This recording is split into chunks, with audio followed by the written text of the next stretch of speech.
First, your type, definition, profile. Projector, 6'3" profile, 4323. That's my only conscious definition. 6-line, breakthrough, fusion. Cross of dedication. So you... Transmitter, 4426. Alpha, 731. But those are electromagnetic, so it's not a full conscious definition. But it's a split definition. So you know a lot about your chart. Yeah. You got a problem with that? No, not at all. Not at all. Oh, but in my work, what you were saying, see, a lot of it began with me having to know me. See, I work with alcoholics and drug addicts because I am one. I knew that when I was 28. So I had to learn about me in a hurry because physically I didn't have long to live, right? Bloated, I weighed 220 pounds, right? Wow. Not from food, liver shutting down, you know. So it was like I had a year or two to live physically, the vehicle did, because of the abuse of the first 28, 29 years. So that meant you take a right turn in your life right now. And the dynamic, of course, was surrender. Now, the interesting thing in my chart, I have the 35th gate first line about acceptance. I have the 30th gate, third line, which is about accepting what is. And those two things are what happened in my life. Now, I didn't have design when I was 28 or 29 years old.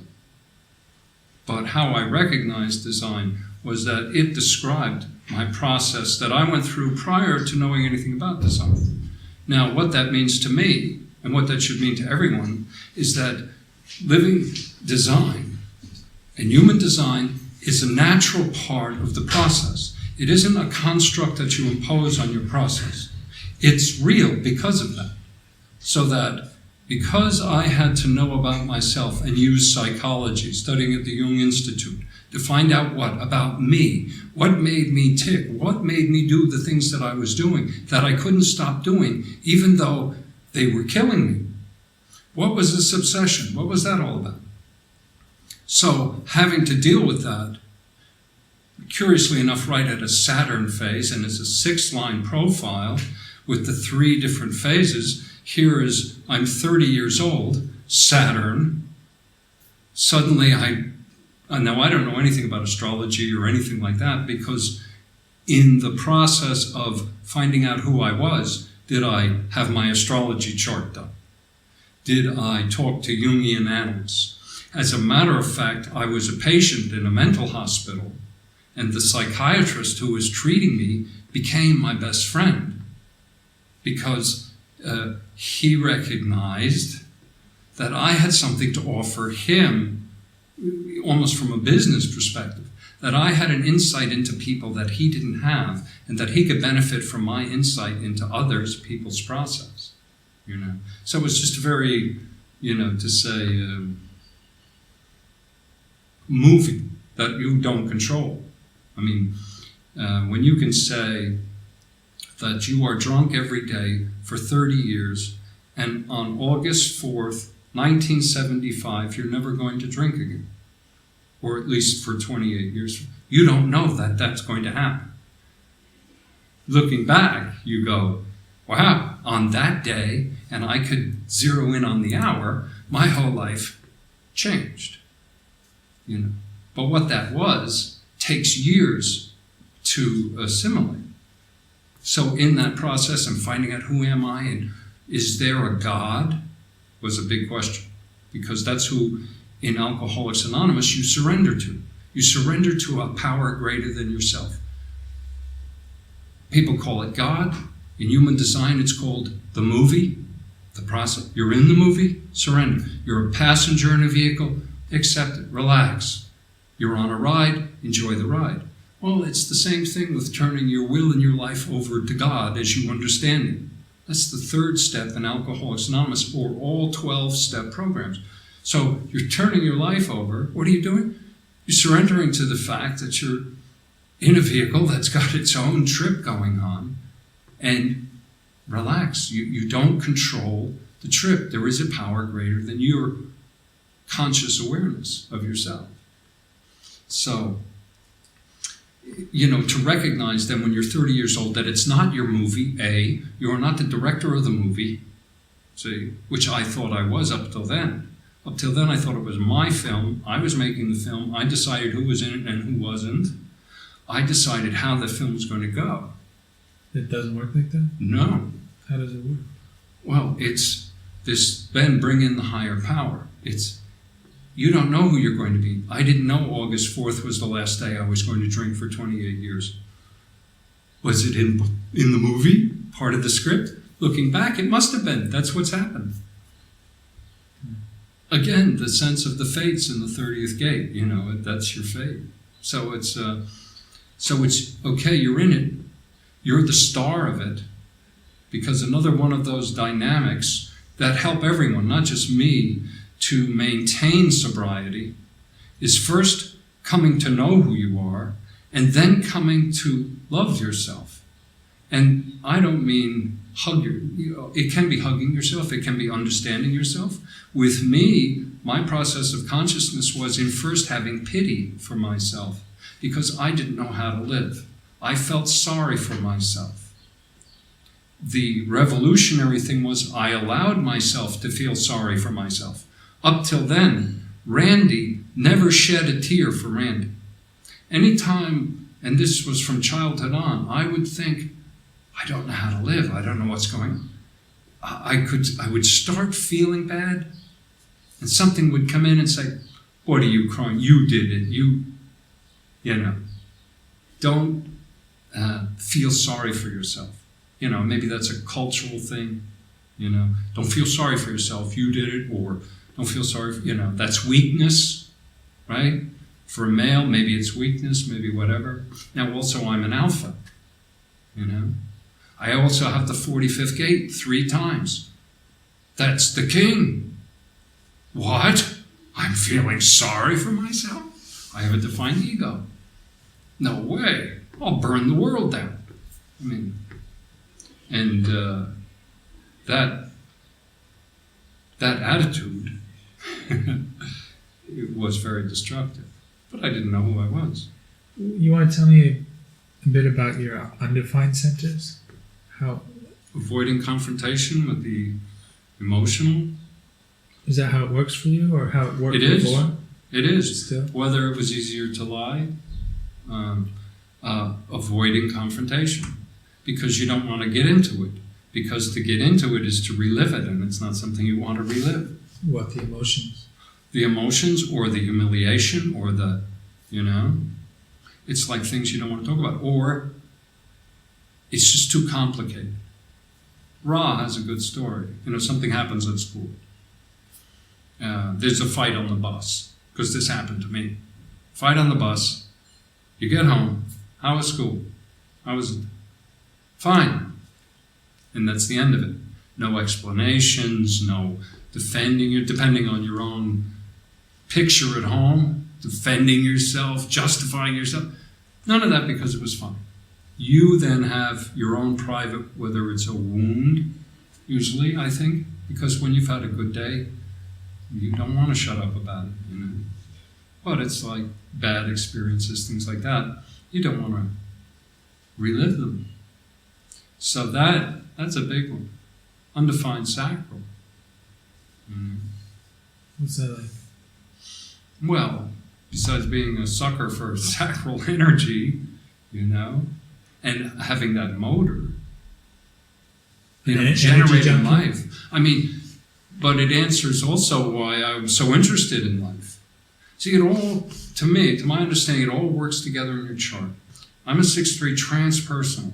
You can't have a more transpersonal profile. Now, what that means is I'm very interested in the other. I have an undefined sacral. I'm drawn to life and what generates life and what is life and what is, what generates all of this. What's the secret of life? Which is where my search for God, for magic, for, studying psychology, the Kabbalah, Western mysticism, Indian mysticism, Zen. It's all to find out, if there's a secret, I want to find out what it is. If there are magic words of power, I want to know what they are. But I'm also on this cross of dedication to knowing. It's the 43-23, sixth line. So it's like to know and to communicate that knowing. Right? And so that combines with your undefined sacral? Well, that's what we're to search. What attracts you? The undefined centers. So, and who do I work with? People under enormous stress. And I have an undefined root. But they come with their stress, with their emotions. Why? Because I'm not part of their emotional movie. I can help them with their movie. Understand, because we have wisdom about the undefined center. I'm a knower, but I don't know how I know. For, conscious mind, I'm not a thinker. I mean, a person with an undefined, Einstein, Jung, Freud, undefined minds, undefined ajna. And these are the great thinkers. With what? No original thoughts. But what's the gift? They could take from all these sources. They don't have an agenda. See, so I have a mental agenda and a way of thinking, which is the 43-23, which is freak to genius. I happen to be in Mensa. I happen to be classified as genius. Well, that's all very nice. Except if you're a kid and you have these classifications, but you're in a third line process of trial and error and making mistakes and doing stupid things, you're set up for a lot of conditioning at home, right? Why don't you do this? Why couldn't you do? We could understand if you were an idiot.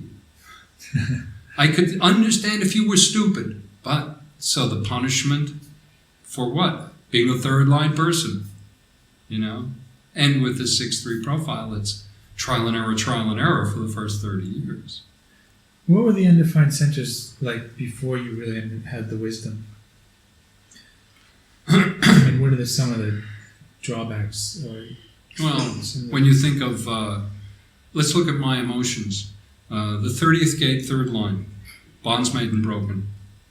Obsession, gotta have that experience, gotta have that woman, but it's trial and error. It's short-term, bonds made and broken. So when I'm 23, I'm married and divorced twice. I've been married and divorced 4 times altogether, but I've enjoyed the last 2. The first 2 were like, wow, but then this experience is really not for me. Having a child, not for me. Especially being drunk. It's not the thing to do, and not knowing that, although you don't have an emotional wave, you're in an emotional environment. How many people that are together, even if they are unemotionally defined, both of them, chances are they define each other. Emotions are going to play a part in the relationship. So, that undefined emotional center, and the undefined head center? What's that like? Oh, at the 64th gate is the only activation up there. And it's my moon. It's conscious, second line. What it feels like is I have to watch what I'm watching. Because that image, it's visual. It's about what you see in the past. It's called confusion. And for me, it isn't confusing. I've never identified with, it's the gate of confusion. Very good chance because of the 43-23 freak mind just makes a story up about this. But I know if I'm watching, and especially the news, which is why I watch very little television, because, first of all, what I see will stay with me. Anyone with the 64th gate or that channel? So if I remember walking by the set, watching them on the news, beating an elephant. You know, it was one of these ads for wildlife preserve, wildlife fund or something. I see this image, it was like a horror to me. I remembered that for months, years now. So to say, well, can you be careful? No, but what you watch and how you watch, you have to, for me, I discriminate about what I'm watching. I can't watch a lot of things, and it's because of that. It's not because of that. It just describes what is and has been true for me. I have to watch what I hear. I could tell you something I saw when I was 10 years old that was such a horror, that created in me such a sadness. I still remember it. Now I still remember it because I have mental definition. I can remember something forever. Now, someone with an undefined ajna those images might not stick. That's why human design is it's very simple.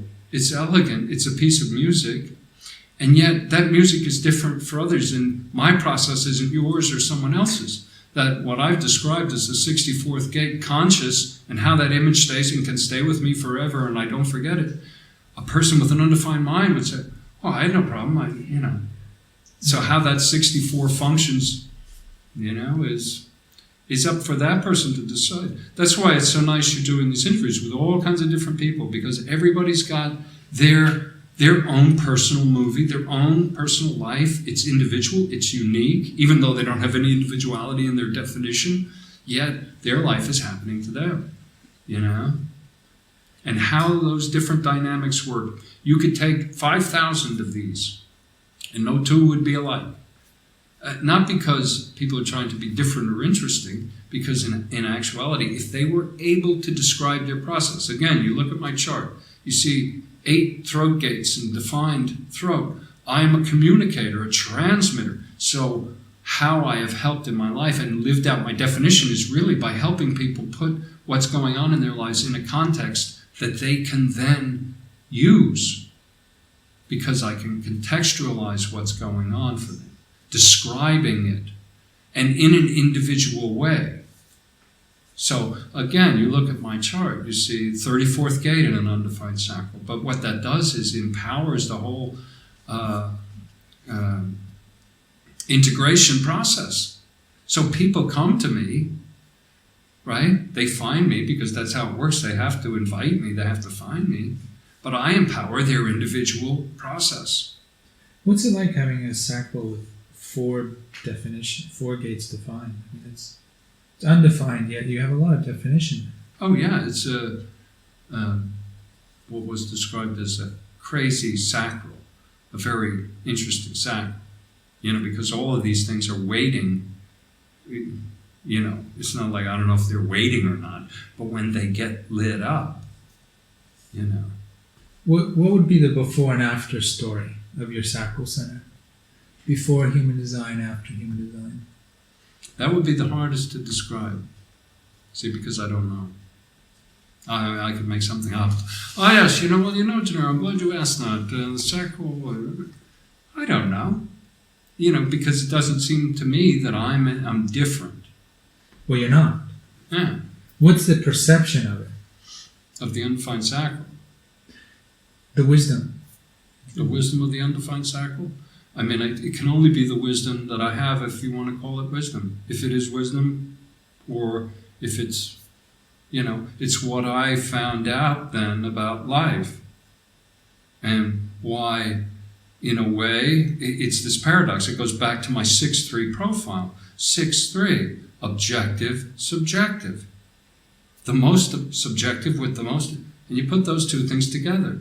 So it's not a mystery that I say to somebody who comes to me that, because I know it myself, that life is really hard, but it's a lot of fun. Nothing important is going on here. There is nothing important going on in anyone's life.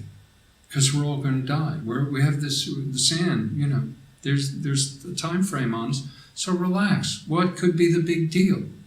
On the other hand, and at the same time, it's very important. It is your life. It is everything. It has all the meaning in the world. Well, that's rather hard to communicate. Maybe I've said it, and people out there or wherever they're going to be looking at this are going to go, yeah, that's how it is. It's kind of a paradox. That, yeah, on the one hand, nothing personal is going on, and on the other hand, everything is real personal that happens to you. And both are true at the same time.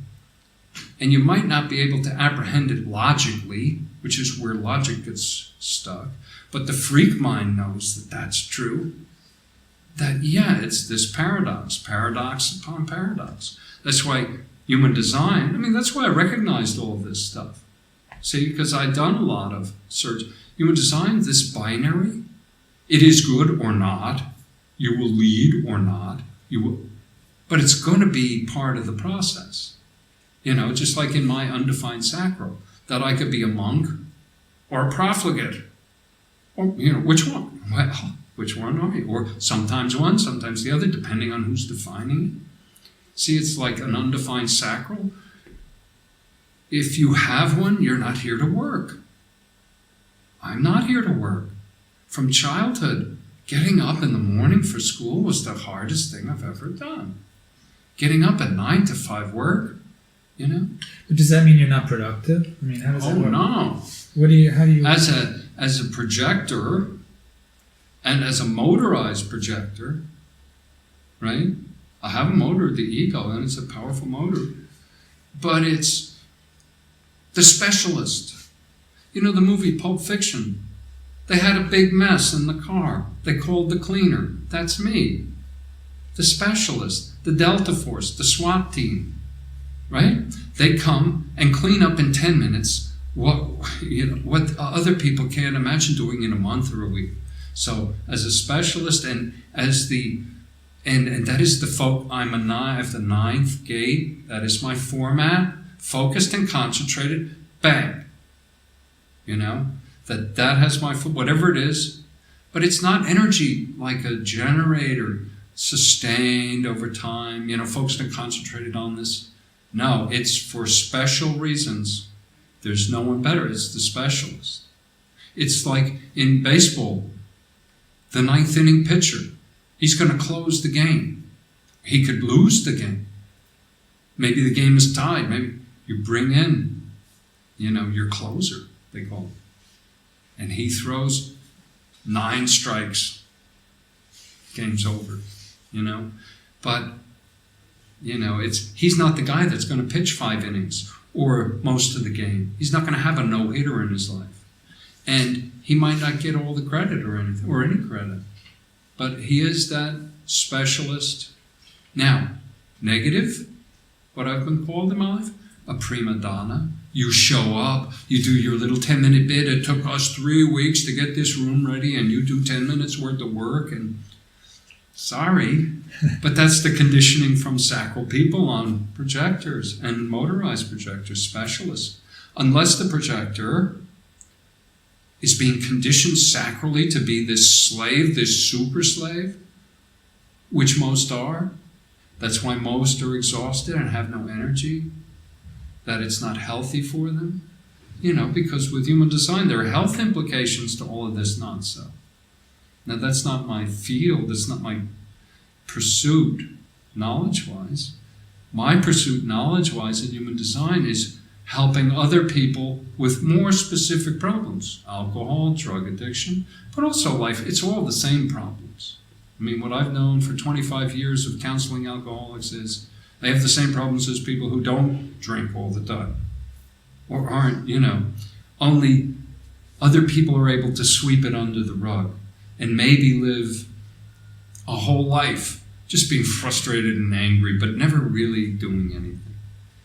The nice thing about people who are extreme, and that would be an alcoholic, is that they got a big problem right now, and it's not going to wait.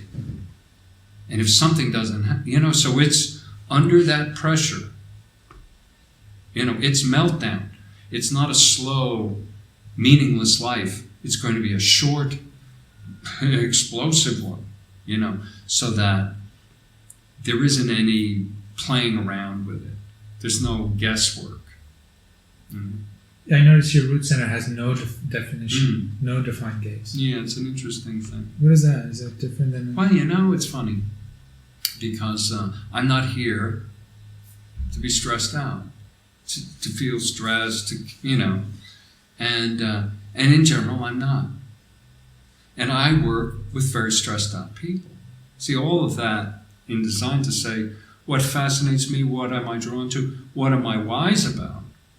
That's where you look at design, and you know what you've been doing for 25 years and what you've been working. You look at design and you go, that's who I work with. I work with people, first of all, here's my 64th gate. I work with people who are oppressed, the 47th gate. Okay, look at the centers. Who do I work with? People who are emotionally stressed out and have lost their way, their life, their direction, So it's like, oh my God, it's, and as a projector, what? I'm here to recognize. So what is it? Recognition. And guide. Well, that wouldn't be something, in Alcoholics Anonymous, you would call it sponsorship. You sponsor someone. In other disciplines, it's like you're a mentor. It's like if you were going to sorcerer school, you're the sorcerer's apprentice, and you learn from that person. So in a way, guidance has been it for 25 years, right? That's what people come for. How that worked was your first question. How does my type work for me, being a projector, needing to be invited for it to be correct, for it to work, is true. But not true because I got a reading that says it's true. It's because 20 years ago, what I knew was, first of all, someone's there. I look at you. I see you're all screwed up. I know I have something for you. I can help you. I even recognize you're on my fractal. But if you don't invite me, it's nothing. Resistance is what I mean. It doesn't work. Now, I knew that because I actually did that. I would say to people, I can help you. I have something for you. It never worked. I said, screw it. I don't care. And then people who came and asked me, invited me, can you help me with this? I can't stop drinking, or I can't, And I said, sure, and I do. It worked. So I knew prior to design what works for me. Now, I didn't describe it as I need to be invited or whatever. It's just that you have to want what I have. And the only way I'm going to know that is if you ask me for what I have. That's how I would have described it before. To say it's the same process, it's correct. My wife of 27 years, right? I'm her mentor, her sponsor. I help her with her drug addiction. Now, how that all started was I was at a meeting. She was checking me out. I don't know this because I'm 6 color too, very innocent about things. And she invited me over to her house for coffee. If I searched, I could find the exact date that I accepted her invitation for coffee, and this is 27 years ago. So you know that it was correct, but I don't know what correct is. It just so happened. I'm invited at it. So it's like, that's how it works. I mean, I don't know what the impression is that people might have of human design as something that you have to learn that's going to be unnatural for you to do. Because if you have had any experience in life which has shone a light on you, and let's say 70% of people are generators, very concerned with who they are and how it is. If you looked and said, yeah, when I've responded, it's worked and it was good and I wasn't exhausted and I love the work, because it's all about work for generators. And why they're so frustrated? Because they haven't responded, because they've either been initiating it, because they were raised to be manifestors. I mean, you could see why, what I talk to people about is that, don't worry, the world is a madhouse. This is madness. But you can be sane within it. You know, you can be in order in a disorderly place. You know, but not to think that, oh, it must be me that this is insane. That how people are living and what they're doing and how they hate their work and they hate their relationship, they hate themselves. Why? That's not a mystery to me. I mean, a lot of projectors, they find it very hard to wait. They don't get it. They don't. I mean, well, I think let's just take it. If you knew human design, you would say, wait, you know. Now let's just take it prior to human design, whatever that. You're raised to be a manifestor. What are you going to do when you grow up? That's the big question from childhood. You know, what are you going to be, Johnny? I'm going to be a fireman. Going to be a policeman. Going to, you know. So you get this idea right off the bat that you got to be something, right? And that you're going to have to knuckle down and work. Well, those aren't projector words or phrases. It's like, what do you mean? Work? Oh yeah, I'm going to be this. I'm going to do that. I'm going to, you know. So from childhood, they didn't know there's 4 types of kids. Nobody knew. Everyone was given, you know, that, yeah, there could be differences in intelligence or whatever, but not really that there are 4 types and that there are strategies appropriate to each of these types that make it saying correct is such a hackneyed thing because that's what we talk about. Is that correct for you? But make it right for you. What is right for you? The right use of your energy or not, you know. And what makes that true? And you can only know it from your own personal, your personal life. You know the truth of this. I know the truth of it for me. To say, oh, let me prove this to you who haven't. One of the things I liked about design was it doesn't have anything to prove. It says, here's the fact sheet on you. Here's the printout. Here's your structure. This is how things work, do they? You know. Tested. Yeah. So it's, it's an experiential thing. And to say, is that all it can be? No. If you're just a mental masturbator, you'll love human design because you can think about all kinds of things and everything is logical and it makes sense. I mean, it's got something for everybody. You know, if you never leave the house, never leave the garage, boy, you can have fun with this. There are layers upon layers. You know, it's traveling into an onion. You know, each layer reveals something else. So you could love human design even though you don't practice your type or your strategy or whatever, if you were just some, mental being. So, time for another question. Yeah, it seems like there's the 2 sides. There's the experiential side and the mental side, And I'm more interested in the practical, how it works for people on a personal level, how it's benefited them. Mm-hmm. What's the and especially I'm interested in the whether you know your design or not, it doesn't change. That's a given. So it's not like knowing human design is going to change you, but it does, and that's how how does it change you? Well, it's funny. We were talking about that at lunch. Here's this guy, Mark. Didn't know anything about design really until this week.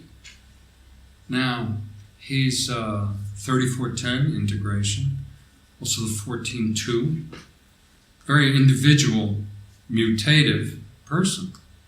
And so he knows something's going on with him. And could it be as a result of what's going on here? Because he's filming it for Richard Beaumont, but he's here, he's listening, he's in this environment.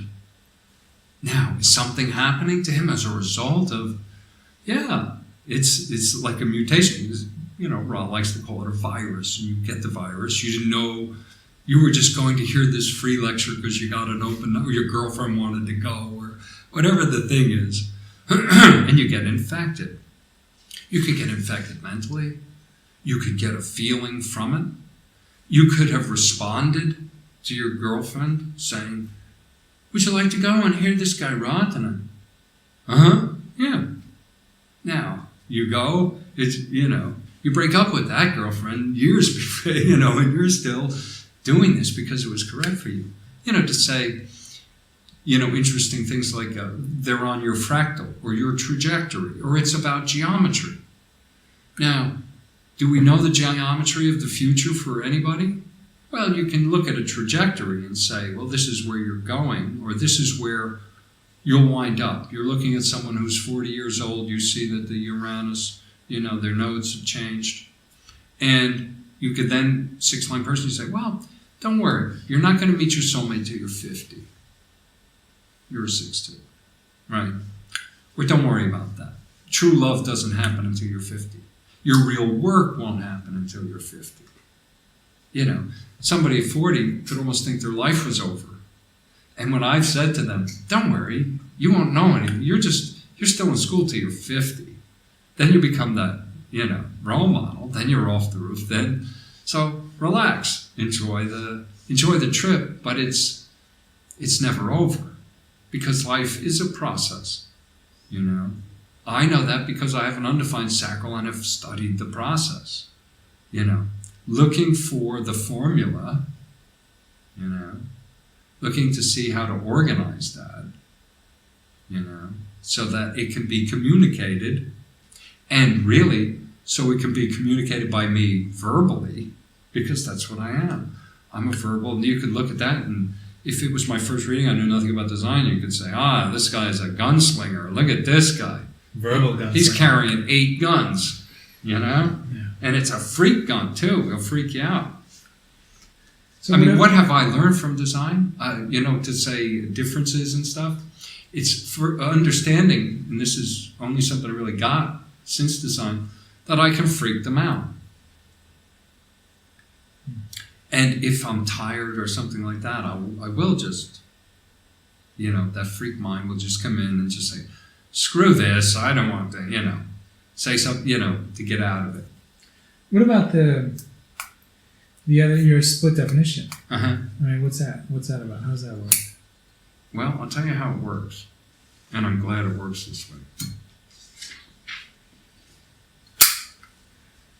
I'm talking to someone on the phone. They're asking me real questions. I go to the bathroom. Right? I'm talking to them. I give them the answer. It's mental. Right? It's a good mind. It's a great mind. This is an acrobat. This is a great awareness for others, right? So it's not some chipmunk thing I've said to them, right? I go to the bathroom. I've taken a leak. Can you hold on? I'll be right. Go to the bathroom. And my spleen says, bang. This is the easy, it's simple, it's beautiful, I come back to the phone. I've only been gone 5 minutes. And I say, try this. Because it's the splenic truth, awareness, and now of survival. It's all the fears, and mostly the conversations I'm having with people are with people who are afraid. They don't know. That's why they call me to begin with, because I'm a knower.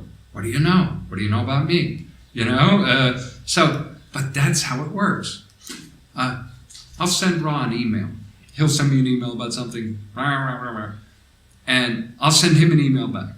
Now I have to drive to town to get the mail. It's a 20-minute drive from the village of Oak Creek to Sedona.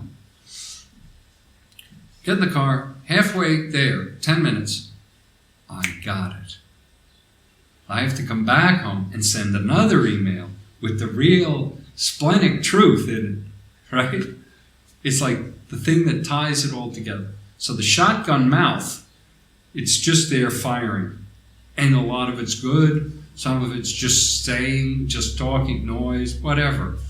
But the real truth comes to me later, right? Not an hour, or it could be a minute. Like I said, the time that I get up and go to the bathroom, and it can be conversations about all kinds of things.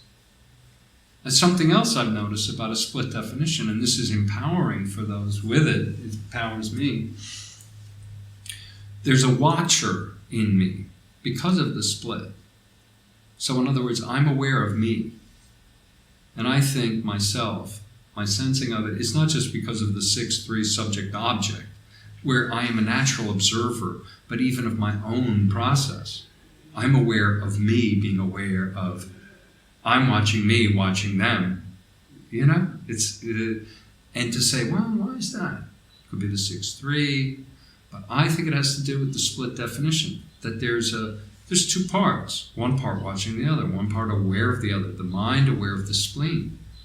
So your authority is splenic, but it's not always in the moment? Who knows? I mean, I could say, yes, it is. Maybe it is. But it takes a while to hook up to your... But, you know, that's where you get into these nuances. Well, how does that work? How do you know what your truth is in that moment? You've done it. I've had the conversations. They've been good ones. I think the proof of the correctness of your life is in your life, is in your living, is in how you feel about yourself. Are you frustrated, bitter, projector, or whatever? No. Do you enjoy your life? Does your life move along? Is it all okay for you? Are you having a problem? Are you comfortable? If you are, you're okay. Relax. I am. You know, so for someone to say, well, are you living correctly? Sure, as far as I'm concerned, you know. I mean, if I was aware, oh yeah, I've got a problem. You know, I'm not comfortable with this or that. Then I think I would say, well, how did I enter into it? This is what design knowledge. How did it come into my life? You know, am I hanging on to it? It's just like looking through it, looking at your undefined centers. Am I hanging on to something that isn't good for me? Is enough, you know?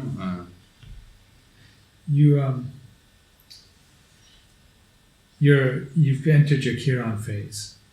Now what, for 3 years now you've been here? Well, 3 or 4 years? I'm 56. 6 years?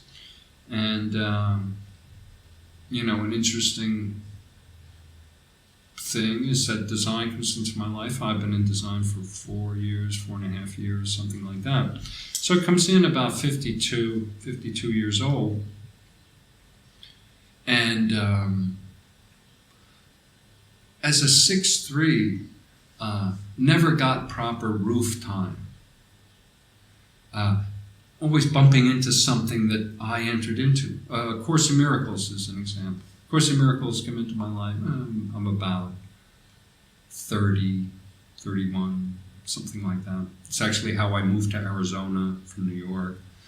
So I bump into that, get into it, actually meet the people who channeled it, you know, and then was involved with the psychiatrist who was my psychiatrist at the mental hospital I was talking about, who then we became a team traveling around the country teaching A Course in Miracles, which I called A Curse in Miracles, because I'm free, you know. And Judy Scotch wanted a book about A Course in Miracles and its relationship with the 12-step programs, which I wrote, which is how I know I'm not a writer, right? That's how you find out.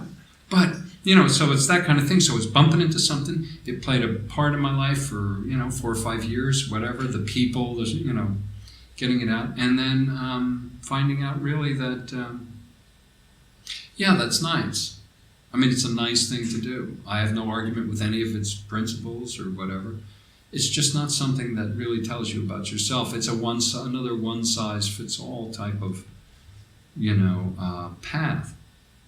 And, just what I know now. And I don't know it because somebody told me. Because what you said about being practical and it has to work, that's the whole thing for me. It's not even that. If I can't communicate it, it's not practical for me. If I can't help someone with their process because, again, I'm so transpersonal, I could and had wondered for years prior to design, what the hell is my problem? Why do I have to give away everything I have? Why do I have to spend so much time working with other people? Screw them. I could go to the beach. I don't need this aggravation. Well, I would be saying that, but still doing it. When I look at my design, when I learned who I was through design, it answered that question. That's why you don't have a choice. You're a 6'3", very transpersonal. You got to check all the bus passes. You got to verify the whole hexagram structure, because we're going into a 1-3 now. Is everyone on the bus? Because we're making this, you know. It was like, of course. But you say that you're a freak, you know. But you've got a collective channel. You've got a tribal channel. Sure. You associate more with the freak energy. That's why I said it's the only conscious definition I have. See, so it's what I know, and as you know in this education, what you know consciously is who you think you are, who you think you are. And mine, of course, is the thinker, you know. So who I thought I was, is this just, and also what I was reacting to from childhood is, what's wrong with this kid? He's a freak. So would it be fair to say that you describe yourself as a freak, but other people would describe the other two elements as well? It would depend. See, it depends on the context of it. So some people could say, well, yeah, he's a real transmitter, very tribal. I mean, I am the chairman of things in Sedona, that it's like a very tribal thing. And tribal, here I have 445th gate, so I'm the tribal leader, the blood leader, the educator of the tribe. These tribes are alcoholics, you know. So it's like they know me from this tribal thing. They also know, through experience, that the things that I say, again, that's where the freak comes in. The freak isn't somebody in the circus. It's somebody who can say a thing that hasn't been said before in the way you say it, right? So that what I've done with people that have come to me, or in group settings, is say something that people recognize as, yeah, but that hadn't been put in those word formulas. Like, here's a word formula. Wow, that's a nice way of saying that. Oh, yeah, something you can recognize. You know, it's like coining phrases, right? But they're simple. Because that's really, when people are in stressed out mode, that's what they really understand, something simple, you know? If you had... And then the alpha, you know, that's collective leadership. It's first line, so it's, what is leadership? What is democratic leadership? What is select-elect? You know? Now, how I know it best, because in general I avoid these leadership things because I don't want the responsibility. But what I really notice with that is how organized I am. The alpha is very organized, organizational being, you know. So that's how I see it. My experience of it is through that. Do you, with a defined ego, it's okay for you to make promises? Do you make promises, and can you keep them? Yeah. Yeah. How does that play in with your splenic? You know, you don't really know what you're going to do until the moment you're doing it, right? Well, to say I don't make as many promises as I used to, because I used to break them. Right. I would say, yeah, we're going to do that, we're going to do this, and just not show up. That all fit in with my, you know, low opinion of myself anyway. You know, that if you were going to trust me or something like that. I was not into the trust role model part of my life. You know, now, and also the 29th gate is there. Third line. The 29th, I'm making promises. I'm saying yes to all kinds of things, commitments, trying to fulfill it, because I'm fifth line. Yeah, fifth gate also. First line, captain goes down with the ship. I was going down with a lot of ships because of the commitments I was making and that the egos can show up for. But they weren't correct for me, so I'm exhausted. In general, how I know I'm doing the wrong thing is because I'm tired, I'm exhausted. And that's where that specialist comes in knowing that, and is being in touch with yourself. Because as a sacral, you're not here to be exhausted. No. And I can do amazing amounts of work and not stop for food or anything for days. Because I'm focused and concentrated on what I'm doing, and I entered into it correctly, and I have that motor, and that will do it.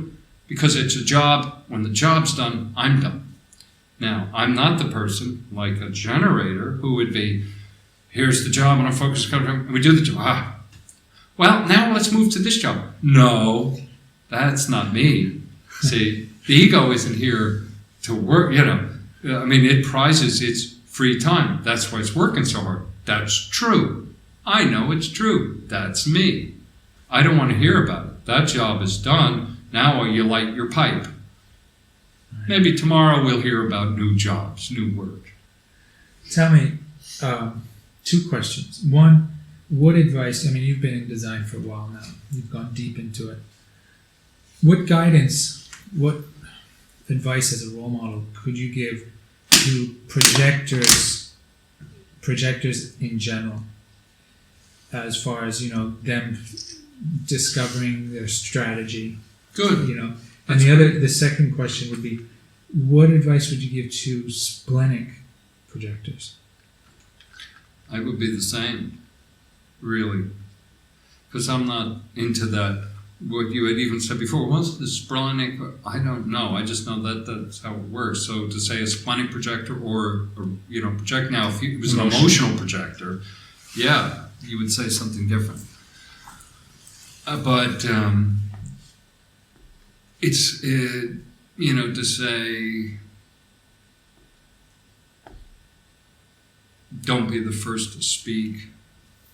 The projectors that I've talked to, they think they have to stay home and wait. That somebody's going to push a hot dog through the door. It's like, my advice to them is be available. Go to that place. You don't have to change where you go. You don't have to do anything. You just have to shut up and don't be the first to speak. Those are simple things you can do. Don't be the first to speak. But go. It's like advertising. You're a projector. You need to be invited for it to be correct. That doesn't mean don't advertise. Put an ad in the paper. I do tax returns. You're not attached to that. It's not personal. There's not a connection with you. Somebody sees the ad and calls you and invites you to do their taxes, that's correct. But to say, well, I'm a projector, I can't advertise because God is coming with it's this joke about the guy, the flood comes and he's up on the roof of the house and a boat comes and says, come on, get in the boat. And the guy says, no, God will provide. Okay, and they go off, and then a helicopter comes and says, come on, get in the helicopter. No, God will provide. And then the guy dies. And he's in God's office. He says, hey, what's the story? You were supposed to be fine. He said, what are you talking about? I sent the boat. I sent the helicopter. What are you, stupid? Well, people are stupid. They hear something like a projector, and, okay, I have to wait, which in a way means I'm not available for an invitation. No, go, be available. Just sit at the table with all your friends like you used to. You can experiment as a projector, too. It's good you brought it up. Because you can experiment right away, just like a generator. You're going out to dinner tonight with your friends. There's going to be 6 of you. You're going to sit at the table. Shut up. Depending on your design, of course, but if you're the first one to speak, you're the first one to do, and you know what the relationship is, just shut up. They're all talking about this movie they saw, and boy, and I didn't know what they were doing. What did you think? Shut up. They'll miss it. They'll miss you. See? And then they'll say, oh, what did you think, Randy? I'm invited to... See, this is where this, what is correct comes in. 20 years ago, what I started as AA meetings were called tag meetings. They're called that now. But what is a tag meeting? Well, it's not a meeting where if you feel like speaking, speak. That's a great manifester meeting, But generators have nothing to respond to. Projectors are not invited. Well, I don't know anything about this.